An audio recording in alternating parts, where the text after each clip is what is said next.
I was in a devastating collision. The physician phoned my son and told him his mother required immediate surgery or I might not survive. My son answered that he was attending his mother-in-law's birthday celebration. If I died, they could inform him afterward. A few hours later, I regained consciousness. The physician smiled gently and asked whether my son truly knew who I was. There is a strange second when you wake and cannot tell if you are alive or gone. I passed through that second, and what I heard inside that hospital corridor altered the course of my life forever. My name is Eleanor Hayes. I am Eleanor Hayes, 68 years old. For decades I constructed a life I believed was unshakable. Yet on that Wednesday afternoon, lying on a cold gurney in the emergency ward of a sprawling hospital in Arizona, the metallic taste of blood thick in my mouth and my vision fading at the edges, I confronted a truth no mother should ever endure. To my only son, I was not even worth returning a call. The crash happened in seconds. I was driving home from the chemist. The irony did not escape me. Pharmacies had defined my entire adult existence. As I crossed a crowded intersection, a dark SUV ignored the red light and struck my car with brutal force. I remember the explosion of impact, glass splintering, my body hurled against the steering wheel, the asphalt scorching beneath me, and then, nothing. When awareness crept back, I was beneath blinding fluorescent lights. The scent of antiseptic burned my nose. Voices moved above me in clipped medical language. Pain bloomed in places I did not know could hurt. Something warm slid down my temple. Later I learned it was blood. Severe traumatic brain injury, a man's voice said. Internal bleeding. Surgery immediately. That was the first time I saw Dr. Daniel Mercer. Tall, mid-50s, silver threaded through dark hair, white coat immaculate. But it was his eyes I remember. Eyes that looked at me as a person, not a case file. He squeezed my hand and told me he would call my emergency contact. Everything would be fine. I tried to answer, but my mouth would not form words. I could barely move my fingers. Adrian. My son. He would come. Of course he would come. The doctor stepped out.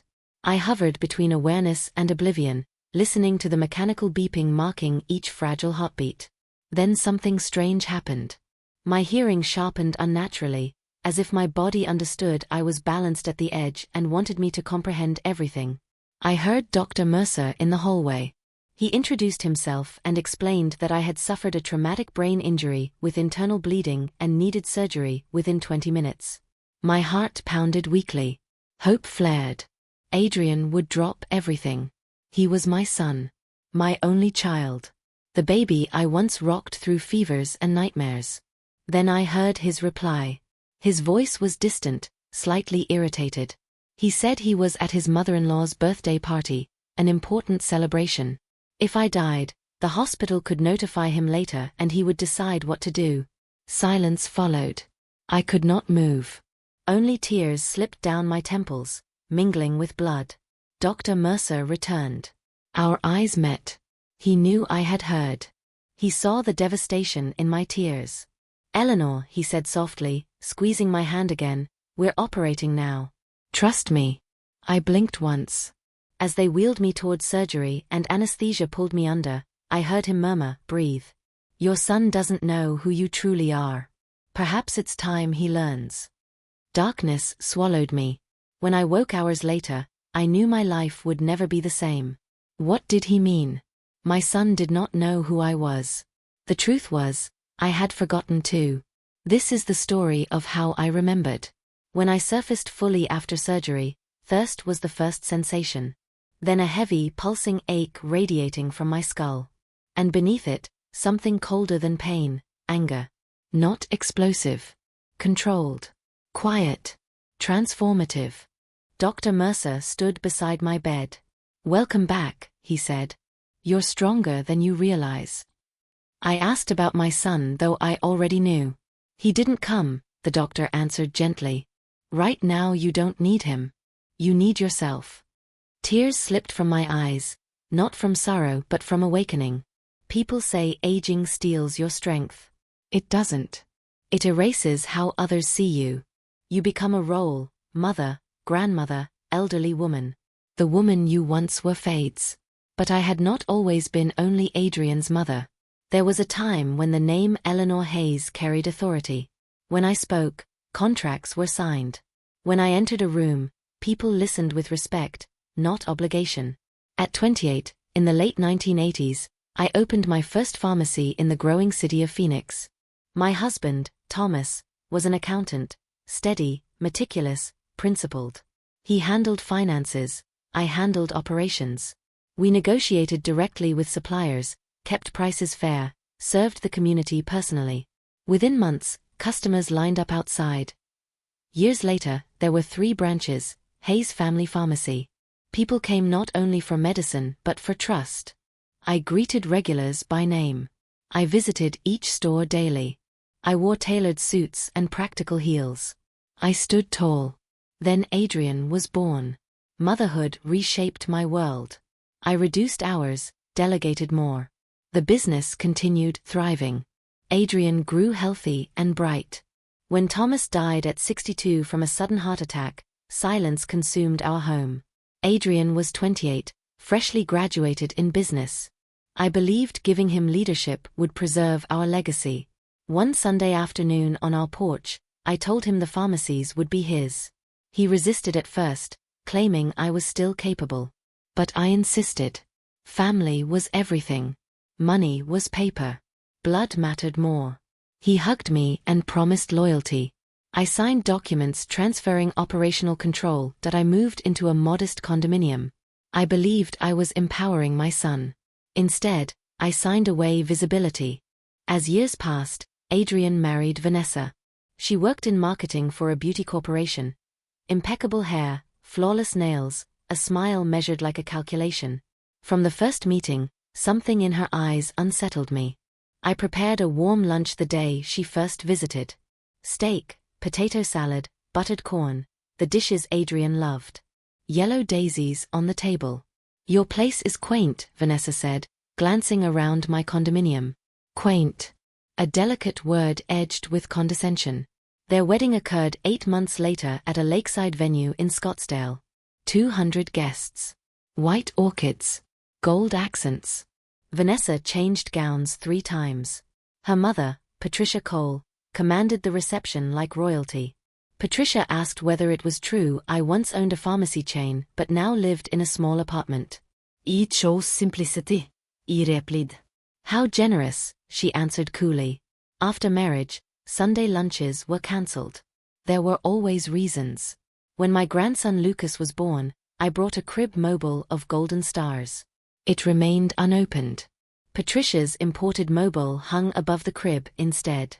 When my granddaughter Sophie arrived 2 years later, I was not invited into the delivery room. Gradually, I was summoned only when convenient, babysitting, last-minute help, errands. Then one evening I overheard Vanessa speaking to Patricia. "Eleanor has nothing left," she said. "We sold one of the stores and she didn't even know the real price. She's lonely. The less attention we give her, the less she'll expect." My breath froze. "Adrian does exactly what I say," Vanessa continued. "His mother is the past." The past. 3 days later came the accident. After I left the hospital, I contacted attorney Samuel Brooks in Tucson, who had once worked with my husband. I gathered old documents and discovered something astonishing. Thomas had structured ownership through a holding company, Hayes Holdings. I had transferred only 49% of operational authority. 51% remained under my control. I was still majority owner. A full audit began. The findings were devastating. One branch had been sold without my authorization for $1. $2 million. Funds were diverted into Adrian's personal accounts, into a beachfront house in California, a luxury SUV for Vanessa, investments under Patricia's name. Nearly $2 million misappropriated. Systematic siphoning of 40% of monthly profits. It was not mismanagement. It was embezzlement. I confronted them one Saturday evening in my condominium. I cooked Adrian's favorite spinach lasagna, set the table with care. After dinner, I turned on a projector and displayed evidence: bank transfers, property deeds, messages discussing my supposed cognitive decline to secure power of attorney. You stole from me, I said calmly. Adrian insisted he managed the business and deserved compensation. Vanessa accused me of confusion. Then I revealed the truth. I own 51%, I said. And mismanagement triggers automatic reversion clauses. You no longer have authority. Legal notices followed. Accounts frozen. Adrian removed as executive manager. They attempted to declare me mentally incapacitated. We countered with evidence of competence and the holding company's protective clauses. Ultimately, Adrian signed a settlement agreement. Full repayment schedule. Transfer of the beachfront property. Relinquishment of all business rights. Criminal charges withdrawn conditionally. When he signed, he looked hollow. But I'm your son, he whispered. Yes, I answered. And that is the only reason you are not going to prison. Justice was not triumphant. It was heavy. Yet something inside me had reawakened. I had nearly died believing I was invisible. Instead, I remembered who I had always been. Not merely a mother. Not merely the past. I was Eleanor Hayes, founder, owner, survivor. And my son, at last, would know exactly who I was. The settlement ended the legal war, but it did not end the silence. For weeks after Adrian signed the repayment agreement, I felt an emptiness that victory could not fill. Justice restores balance, but it does not restore trust. The house felt larger. Quieter.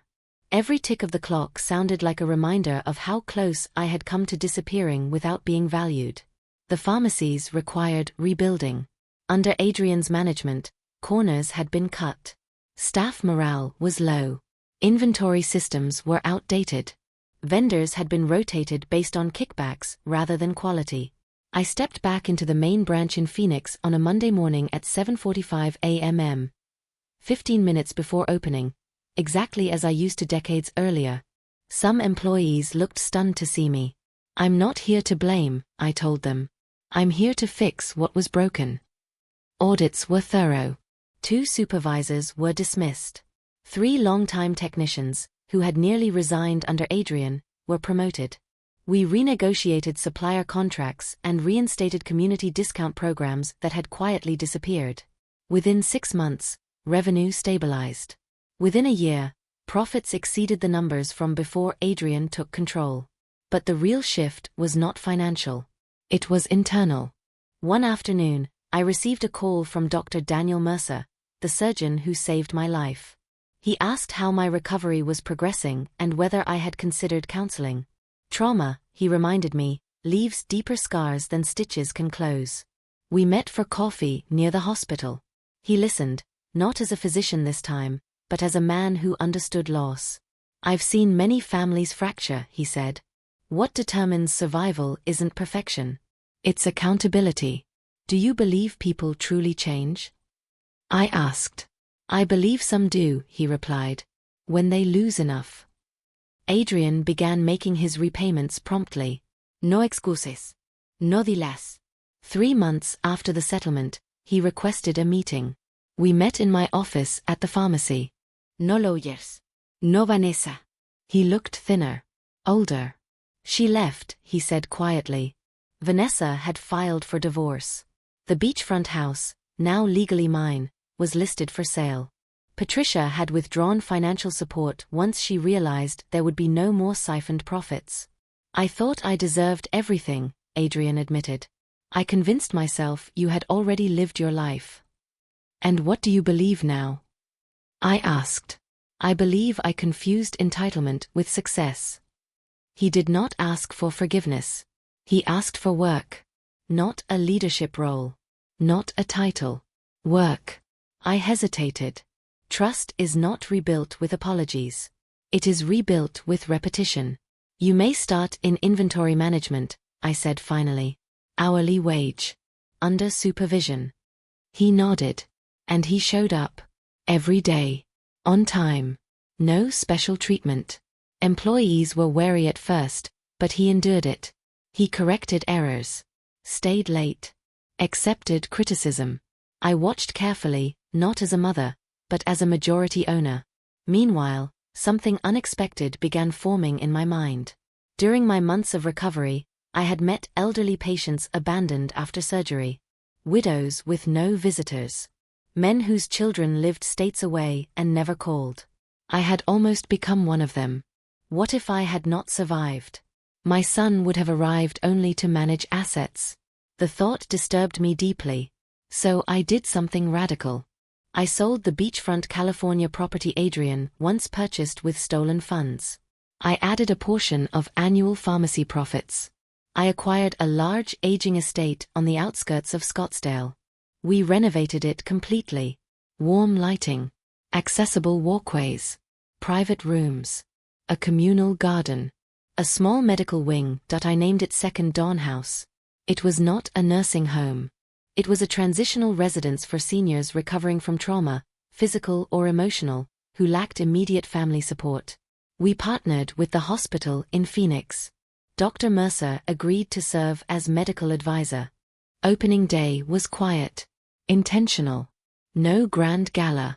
The first resident was a 73-year-old retired teacher whose children lived abroad. She cried when she saw her sunlit room. "I thought I would recover alone," she whispered. "You won't," I answered.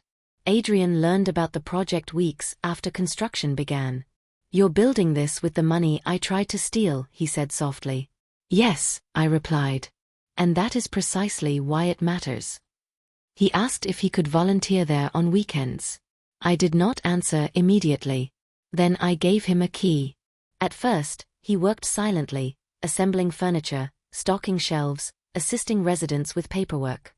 Slowly, conversations formed.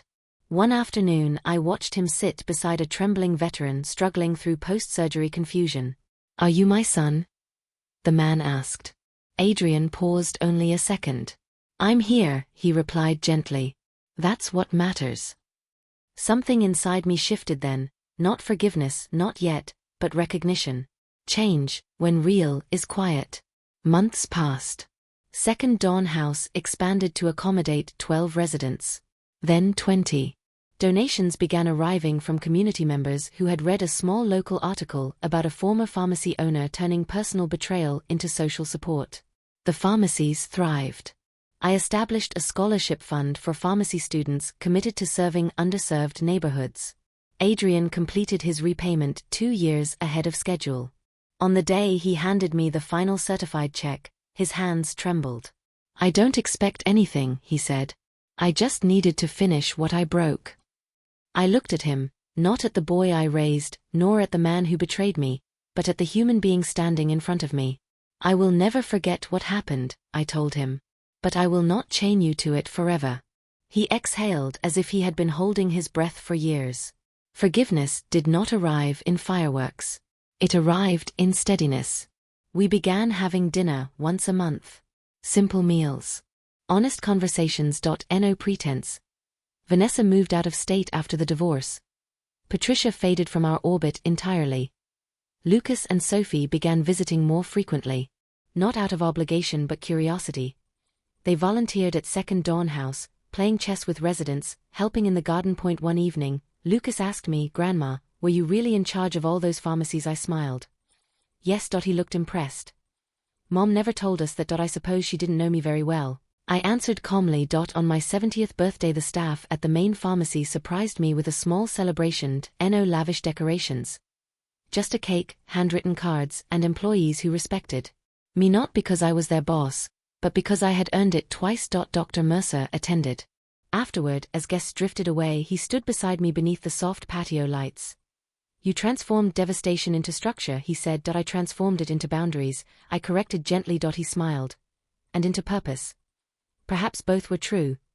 That night, lying in bed, I reflected on the hospital corridor where I once heard my son dismiss my life as an inconvenience. If I had died that day, my story would have ended in humiliation. Instead, survival forced revelation that I am not defined by who nearly abandoned me. I am defined by what I built after. Adrian still works at the pharmacies now as operations director, a role he earned gradually over 3 years of consistent integrity. Not because he is my son, but because he proved worthy of trust again. Second Dawn House now supports over 50 seniors annually. Expansion plans are underway. As for me, I no longer fear invisibility. I reclaimed my name. I reclaimed my authority. And most importantly, I reclaimed myself. If there is one lesson my life now carries, it is this: love without boundaries becomes sacrifice. Boundaries without love become bitterness. But when you combine love with strength, you become unshakable.